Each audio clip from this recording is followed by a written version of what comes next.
and a bank has to be resolved, you know, that money, that fund is there to cover that.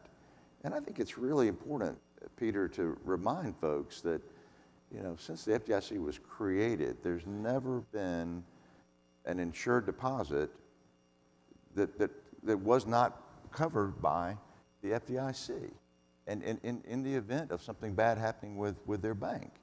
And I think that should give customers a tremendous amount of confidence in how this has worked. And I mean, my hat's off to the FDIC and the regulators for the way they have, you know, protected and gone about caring for that fund. So I think it's important, and I think everybody needs to understand it. And they also need to understand this is not taxpayer money, right? This is money that banks pay into this fund, just like everyone sitting in this room pays their insurance premiums, whether it's on their home, whether it's on their car. I mean, it's the same concept, I think, Peter. But I'm not sure everybody understands that because it doesn't come up until there's a situation where it becomes important. But it's important to understand that, I think.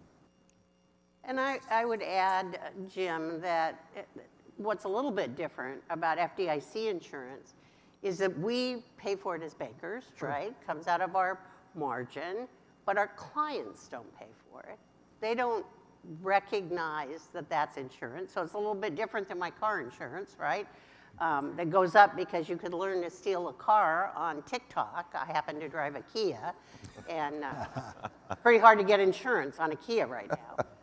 But that's an important educational piece, and that's part of what we should be thoughtful about as we think about modernizing the system. Just increasing coverage isn't modernization. Looking at coverage limits, how it's administered, how you get additional coverage, those would all be parts of modernization. Changing the risk-based premium mechanism would be part of modernization. But I don't think any of us in this room and anybody at the FDIC has an answer tomorrow. So again, let's be thoughtful and learn from this. The other thing I think we can really do a better job of is this topic of $250,000. I was reading an article this morning about will rates go up or will they go down, and where should I put my money? And the author of the article said, just don't put more than $250,000 in any one place.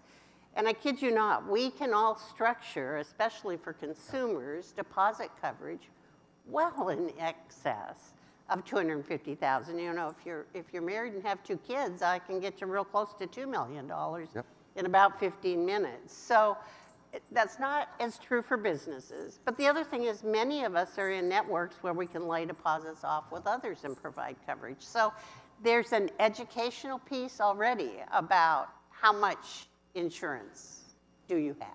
Yep. Don't put your cell phone number out, because I'm afraid people are going to call you right now. Yeah.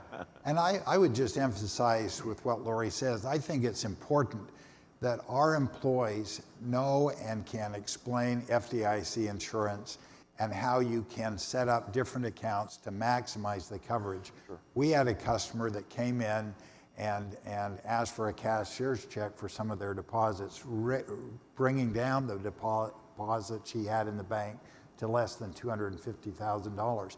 The manager saw that. She called the customer. She talked to the customer brought it back and restructured her deposits to be fully insured. And I think it's really critical that our employees can have that conversation with our customers. And that we can steer our customers to the estimator on the FDIC site, because it's right, really user-friendly. I got on it this morning just to see if it still worked like I thought it did. Worked it was okay? Pretty slick. Yep. Yep.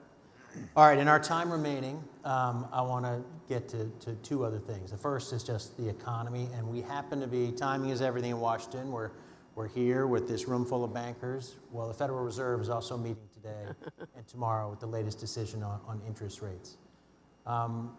If you could reach Chair Powell and offer your thoughts about what's happening out there and what should happen with interest rates, any thoughts about the next step for interest rates and the impact the last few days might be having on the Federal Reserve? Any of you want to tackle that? Well, Peter, I'll start out. I think, General Powell, or General Powell, Chairman Powell has said Sometimes that, he might feel like General. yeah, he has said that their decision to raise or lower rates will be based on data.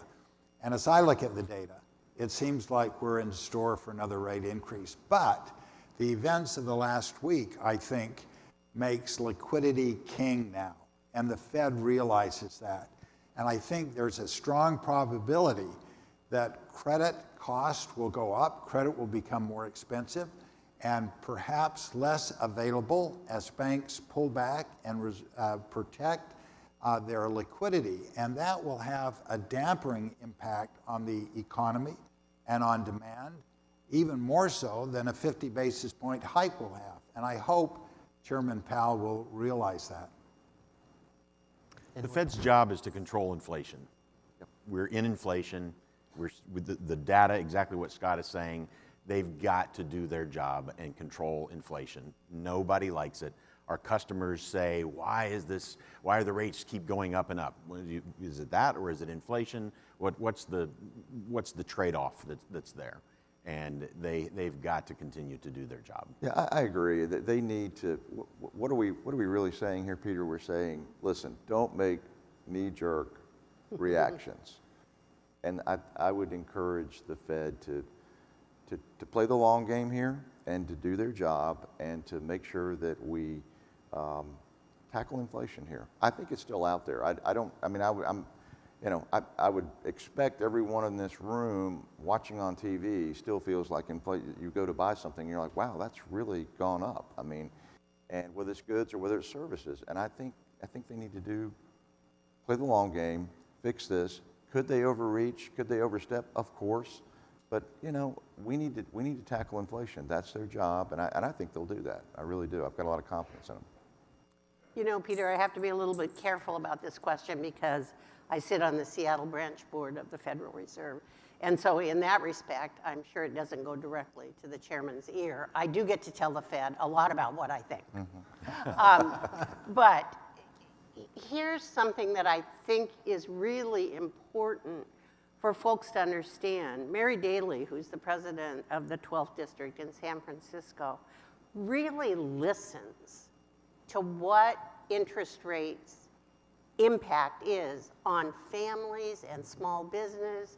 Sometimes I think we think of the Fed as this entity, and we look at the mandates, and we look at the Fed governors, and it all seems either esoteric or too far removed, or sometimes even a blunt monetary instrument. But when I look at Fed presidents like Mary Daly and see how much they want to know, what's the story behind the data? What does it mean to this family? What's the impact in Alaska? I think that's reassuring. And we should remember that the Fed is keen for observations and anecdotes too. And one of the things you can do is talk to us bankers that are on these various Fed branch or regional boards and share those anecdotes. Because the data lags, right? Right. And we are often boots on the ground right here that really see what the impact is. I want to, in our limited time left, Dan, I want to turn to you.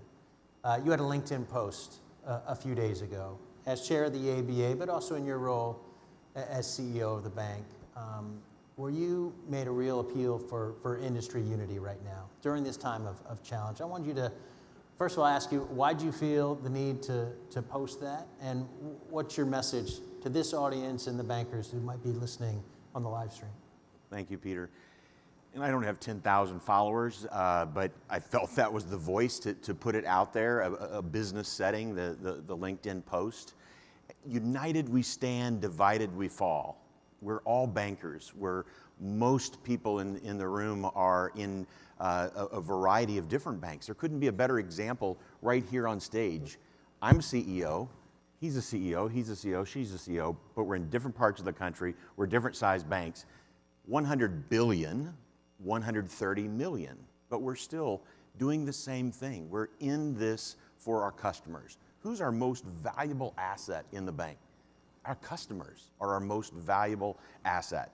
it does no good to be negative, and I'm a very positive person, so I wanted to at least put that message out there that a united industry is strong, and we talk about the perception, the resiliency of banking in general, and we need to be strong. We need to stand together and support each other. Scott is making a lot different loans in Zion's bank than what Dan Robb is making. Dan Robb will go out on the field and jump on the tractor with a customer, and I can make that loan right on the spot to that customer and do a really good job. Scott's bank is loaning internationally. Jonesburg State Bank doesn't need to. So we need all banks, large, small, business, consumer, rural, city, all those different things. So I wanted to just put the message out there that we need to be together. We need to stand strong together. And Peter, I appreciate Peter, I would just say we owe a vote of thanks to Chase and the other 11 banks that put $30 billion into First Republic Bank. That is a tremendous sign of solidarity. It's a sign of faith in the industry, especially since those deposits are uninsured. And I think we are in this all together. As Dan said, if one fails, we all fail. We are in this together. On that note, I see my time is up. We're waiting for the Treasury Secretary who's squeezed us into her busy schedule. I want to thank the four of you for joining us, for sharing your stories, what's happening at your bank, and hopefully providing some reassurance to everyone out there. So thank you all. And thank you, Yes, Peter, thank you. for a Thank you. great job. Right.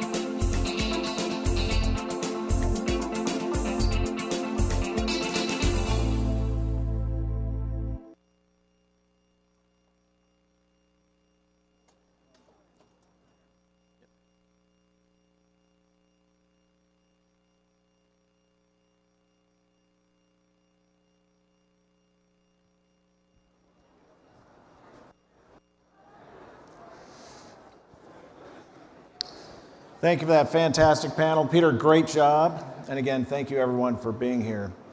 Since the first signs of stress in the banking system, the administration official leading the government's response has been Treasury Secretary Janet Yellen.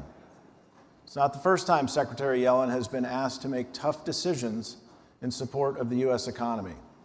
Before becoming the nation's 78th Treasury Secretary, she served as chair of the Federal Reserve Board. She holds the distinction of being the first woman to hold the top jobs at both the Fed and the Treasury Department. We're incredibly pleased she could take time out of her busy schedule to join us today. Secretary Yellen will deliver some keynote remarks, and then I will join her for a brief conversation.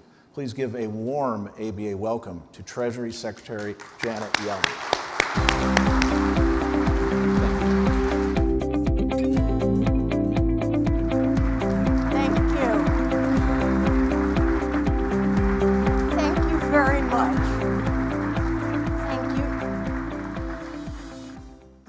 Everyone, and thank you. Thank you, Rob, for your leadership of the American Bankers Association.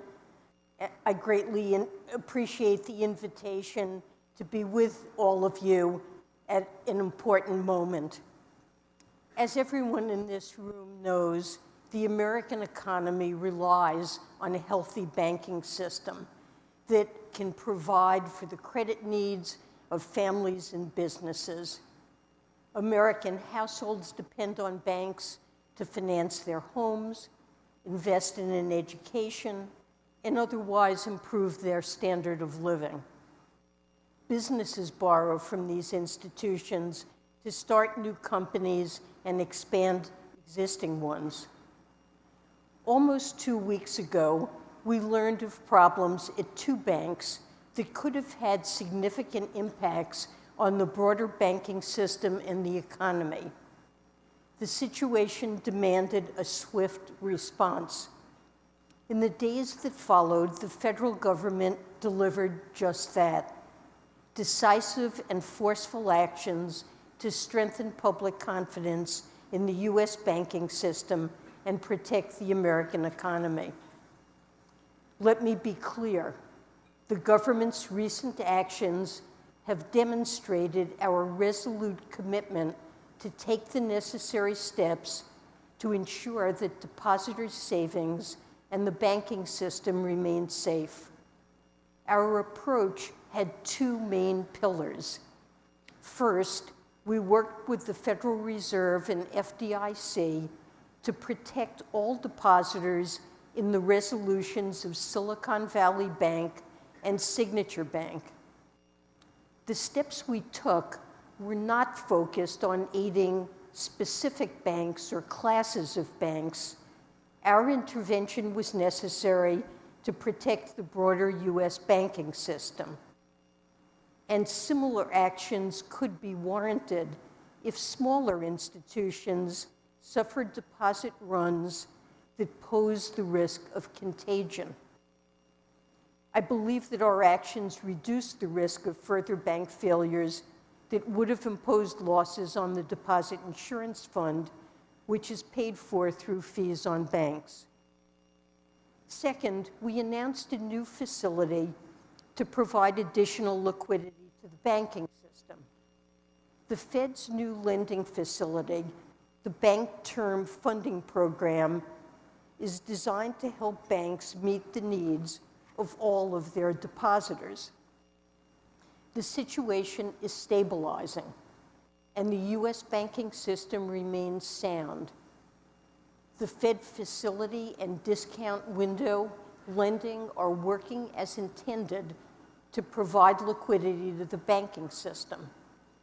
Aggregate deposit outflows from regional banks have stabilized.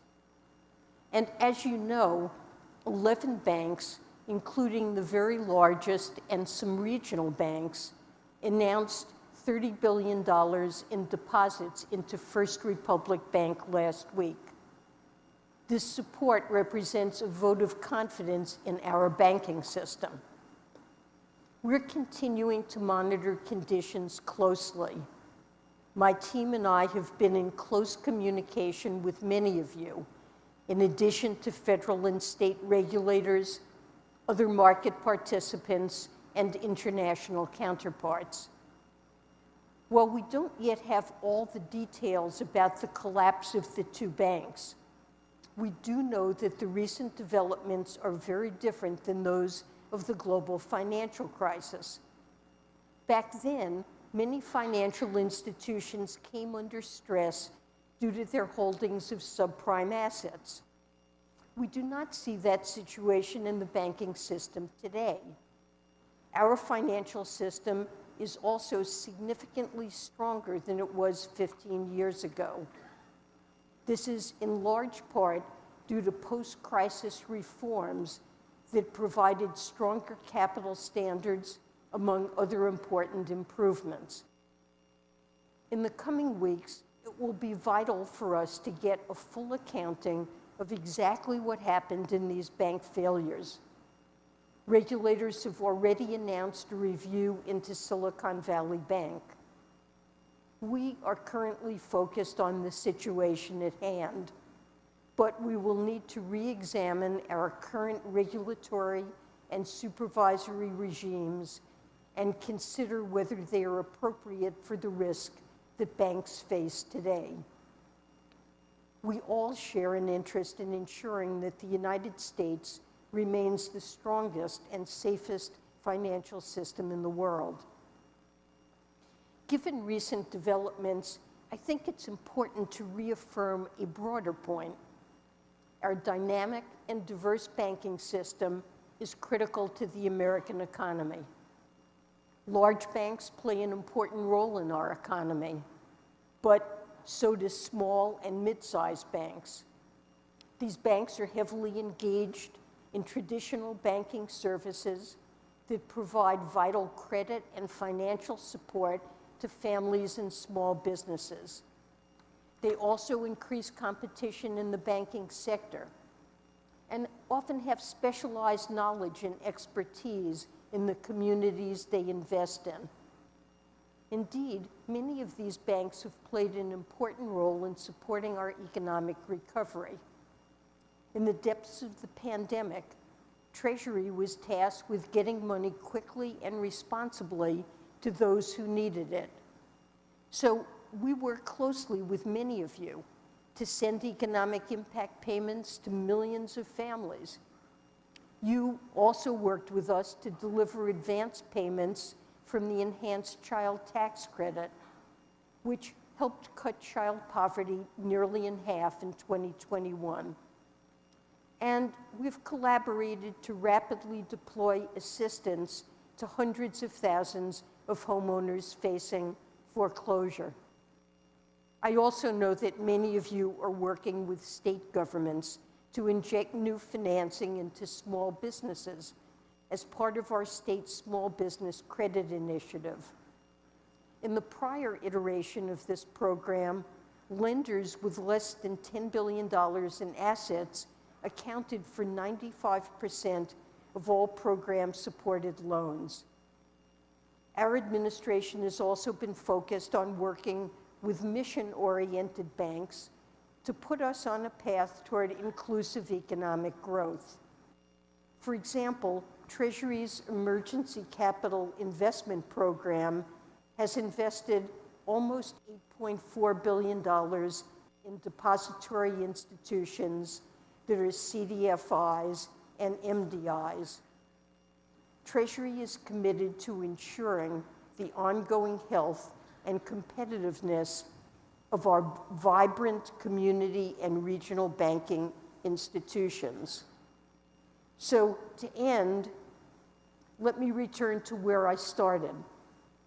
A safe and sound banking system is integral to the health of the American economy, and we are squarely focused on doing our job. And you should rest assured that we will remain vigilant. I look forward to continuing to work together to strengthen our banking system and our nation's economy. Thank you.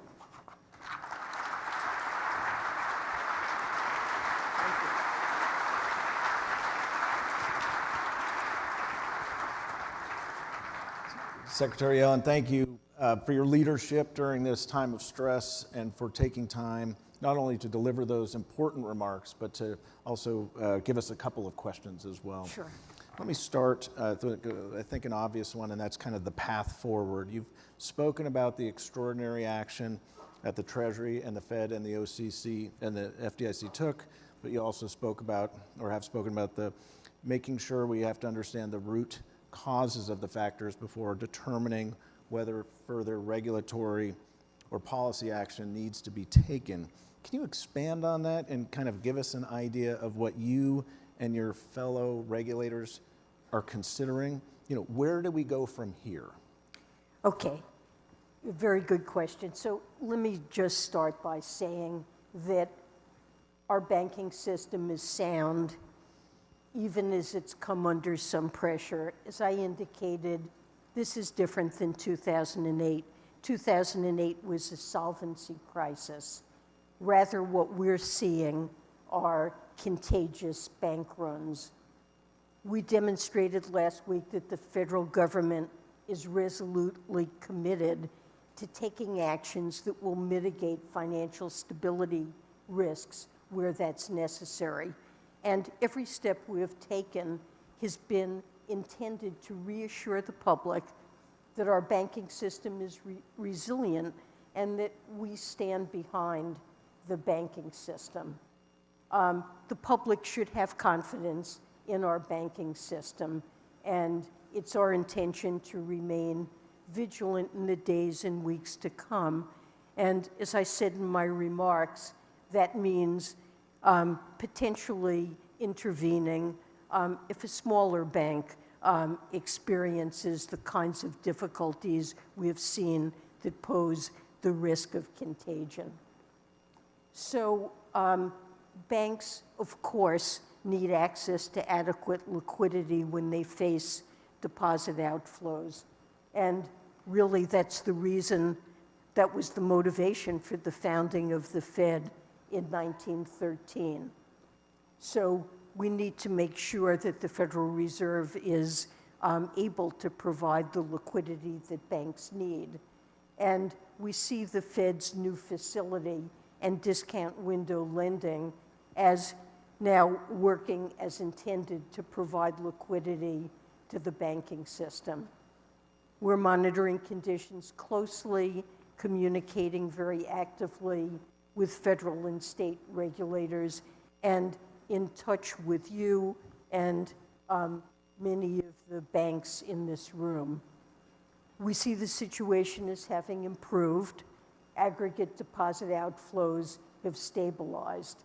That's really what we're focused on, but you asked me to look forward.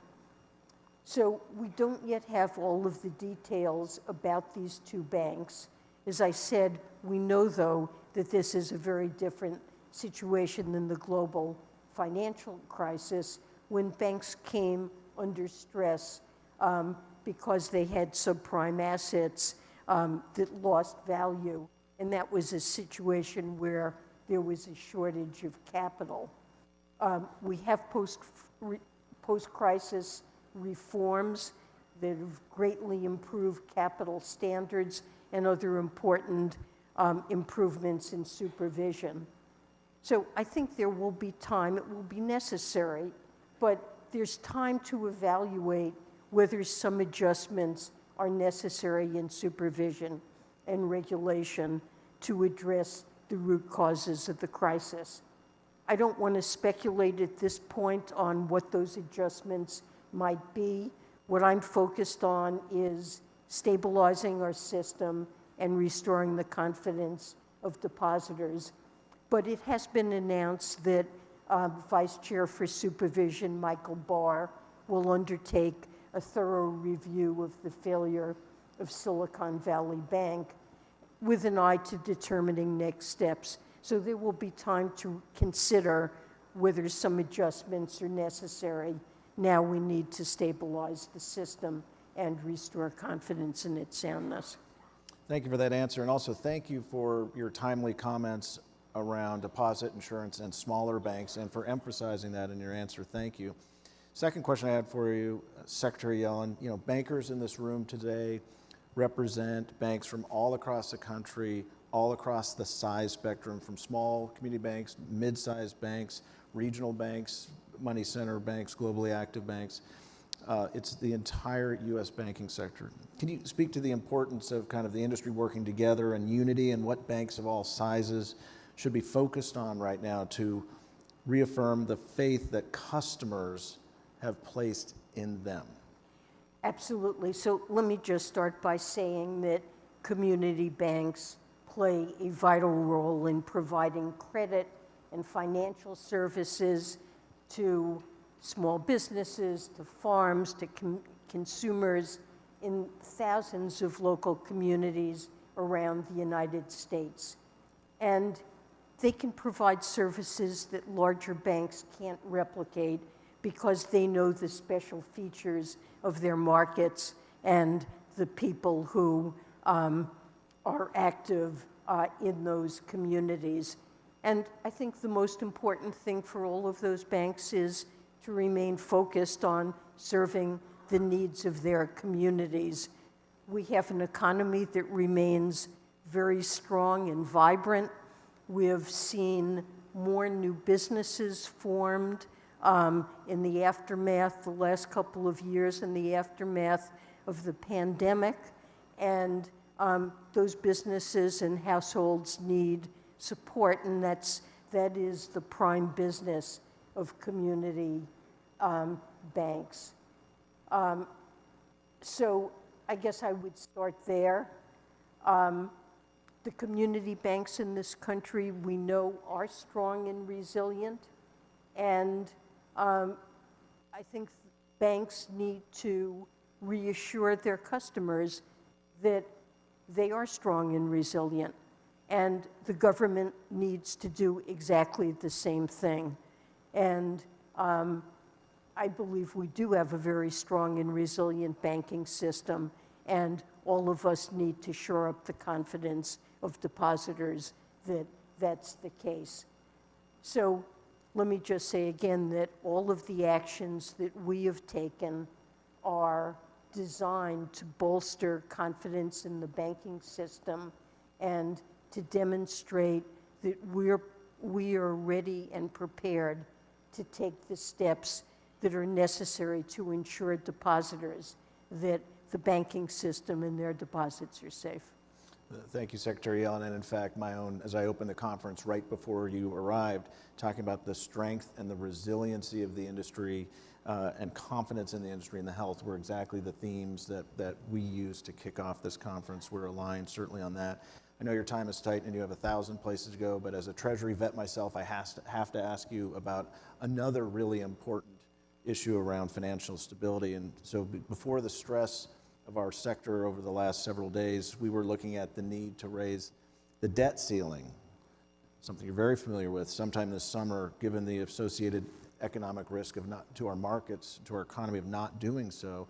Given the situation we're now in, the events of the last 11 days, how important is it for Congress and the administration to resolve this debt ceiling standoff, acknowledging that people are talking about current events, and to act swiftly to ensure the full faith and credit of the United States? Well, I consider it utterly essential for Congress to act to raise or suspend the debt limit.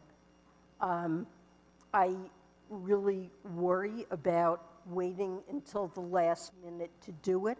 What we saw in previous debt limit impasses, and I'm thinking especially of 2011 when it took until the last minute to be resolved. The government's credit rating was downgraded, and that's the first time that's happened in the history of our nation. And that's something, this kind of brinksmanship with the debt limit, I think really imposes substantial harm. It raised the cost to the United States of borrowing, and in turn, the short-term borrowing costs of millions of consumers and small business owners. And we have the safest and most liquid financial system of any in the world. The dollar serves as a reserve currency. U.S. Treasury securities are the go-to asset whenever there are concerns about anything, any economic or financial developments around the world. And this is something that we should prize and is a great benefit to our country. And nothing should be done to throw that into danger. And so if there were a failure to raise the debt limit, I believe it would be absolutely catastrophic and take an economy that is performing very well. We've had the fastest recovery from a downturn that we've ever seen, and the fastest recovery of any nation around the globe. The unemployment rate is near a 50-year low. The economy is doing well, and it would threaten all of that. Now, that said, having a sound fiscal policy and making sure our country is on a sustainable fiscal path is vitally important. And this is a priority for the president. He has just issued a budget that contains deficit reduction in order to make sure that our debt to GDP ratio remains stable and that net interest costs that the government pays remain well contained and manageable. There are different views about what we need to do to be on a sustainable fiscal course, and the president has made clear that he stands ready to address fiscal policy. But importantly, that's a conversation that needs to happen over time and in the appropriations process, and not through the threat of forcing a default. Preventing a default, making sure that the government pays bills that Congress has already committed us to, this is simply a basic responsibility that Congress has to the American people, and it's something that needs to be done without conditions. I guess I would just mention one further thing in this regard. It's something very much on my mind. I sometimes hear it suggested that Treasury can and should prioritize payments. If Congress doesn't raise the debt ceiling, we go through a list, pay some things first and other things later. In that regard, let me just say, Treasury makes absolutely millions of payments every day, and our system is built to pay our bills on time, not to delay bills or try to sort payments into different categories and to pay some ahead of others. And there's a reason that Treasury secretaries of both parties have rejected the idea of prioritization as a risky and dangerous idea. It's never been done, and prioritizing is nothing other than default by another name. So I believe it's essential that Congress raise the debt ceiling and that they do it promptly in order not to inflict a truly catastrophic wound on our economy and financial system. Well, Secretary Yellen, our time is up. Thank you for your leadership at this time, and thank you for your timely comments today. Please, ladies and gentlemen, please join me in thanking Treasury Secretary Janet Yellen. Thank you very much. Thank you.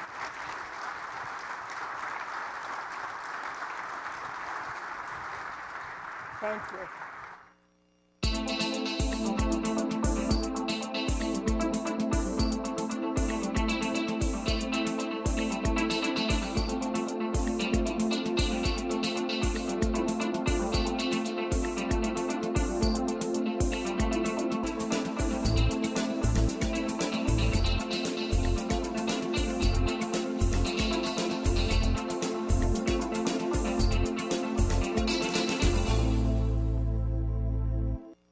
Please welcome ABA Chief Policy Officer Naomi Camper.